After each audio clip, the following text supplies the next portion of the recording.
Unit की बात करेंगे।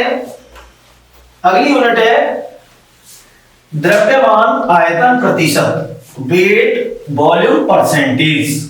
वेट वॉल्यूम परसेंटेज कैसे निकालते हैं, ध्यान से समझेंगे। द्रव्यमान आयतन प्रतिशत।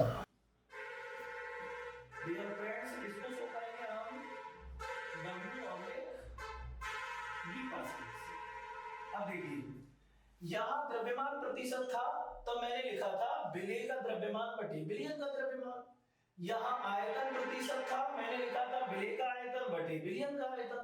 और अब द्रव्यमान आयतन दोनों है, तो देखिए द्रव्यमान किसका लेना है आपको, सॉल्यूट का। विलेय का क्या लेना है, द्रव्यमान। आयतन किसका लेना है, विलयन का आयतन लेना है। अर्थात weight parts of solute which dissolves in 100 volume parts of solution।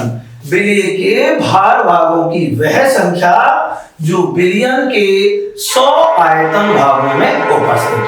यहां दोनों चीजें मिक्स हो गई हैं। मैं यहां फॉर्मूला लिख रहा हूं, विलेय का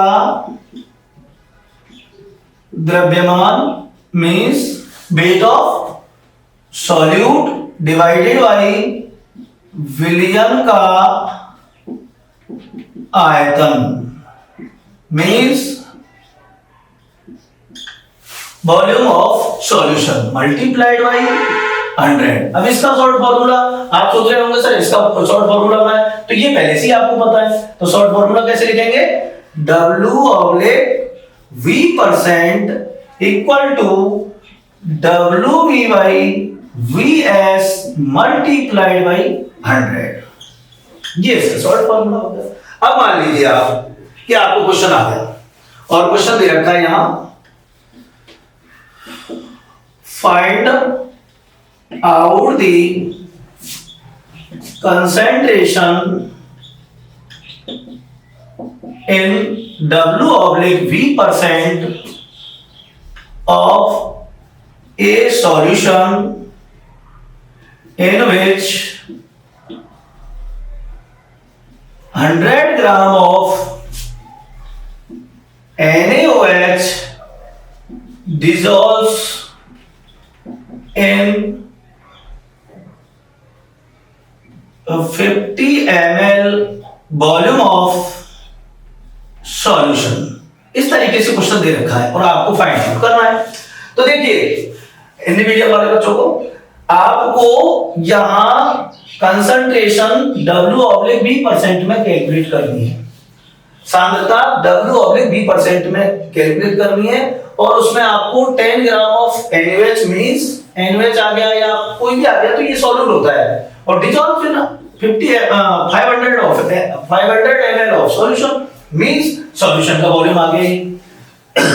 तो आपको यहां सबसे पहले लिखना छाड़ना है गिवन क्या दे रखा है आपको, देखिए 100 gram of NaOH means WV equal to 100 gram. Clear. Next बात करेंगे, ये 500 ml ऑफ सॉल्यूशन, तो सॉल्यूशन का वॉल्यूम दे रखा है VS इक्वल टू 500 ml और आपको फाइंड आउट क्या करना है, concentration means W/V% to be calculate. इस तरीके से आप ऐसे इनको निकालेंगे। उसके बाद में वही formula, we know that W/V% equal to WV/VS multiplied by 100। इसी फॉर्मूले में ये वैल्यू आपको पुट अप करनी है। देखिए W/V% इक्वल टू WV कितना है आपका 100, VS कितना है आपका 500, मल्टीप्लाई किससे करना है 100 से, तो ये कैंसिल हो गया, इससे ये कितने टाइम 20 टाइम, तो W/V% इक्वल टू 20%, ये आपका आंसर आ जाता है। तो किसी भी तरीके की ऐसी यूनिट हो आपको कतई 1% भी दिक्कत होने वाली नहीं है। तीनों मैंने आपको तीनों यूनिट बता दी है, weight percentage, volume percentage, weight oblique volume percentage. Weight oblique volume percentage में हमेशा आपको ये ध्यान रखना है कि आपको वेट सॉल्यूट का मिलेगा और वॉल्यूम जो है वो सॉल्यूशन का होगा। इसी कड़ी में आगे हम बात करेंगे, अगली यूनिट है हमारी पीपीएम।